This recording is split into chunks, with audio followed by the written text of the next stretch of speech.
विशाळगड किल्ल्यावरील हजरत पीर मलिक रेहान दर्गा इथं ईद आणि उरुसानिमित्त भाविकांना प्राण्यांची कुर्बानी देण्यास मुंबई उच्च न्यायालयानं परवानगी दिली आहे.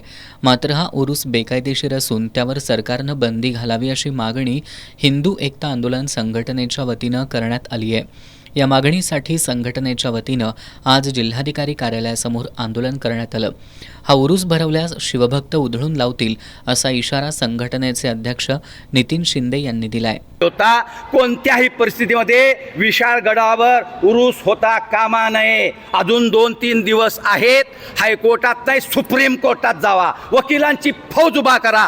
कोणत्याही परिस्थितीमध्ये विशाळगडावर उरूस होता कामा नये.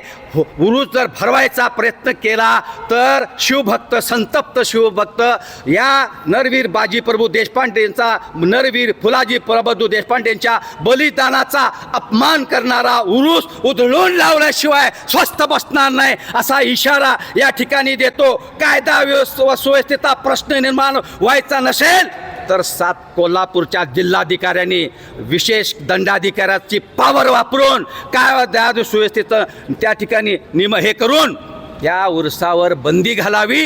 त्याचबरोबर जो बेकायदेशीर दर्गा त्या ठिकाणी उभा केलेला आहे तो दर्गा जशा पद्धतीनं प्रतापगडाच्या पायथ्याशी अफजल खानाच्या नावानं बेकायदेशीर दर्गा उभा केला होता, दर्गाह हजरत सय्यद मोहम्मद अफजल खान, त्याच्या दर्ग्यावर जसा बुलडोजर फिरवला तसा बुलडोजर फिरवून हा सुद्धा दर्गा जमीनदोस्त करावा अशी हिंदू एकता आंदोलनाच्या वतीनं मागणी करतो.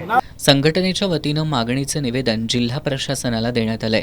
आंदोलनात जिल्हाध्यक्ष दीपक देसाई, गणेश नारायणकर, प्रतीक डिसले, संजय जाधव, दत्तात्रय भोकरे, गजानन तोडकर, हिंदूराव शेळके, गजानन माने, अरुण वाघमोडे, विलास मोहिते यांच्यासह संघटनेचे कार्यकर्ते सहभागी झाले होते.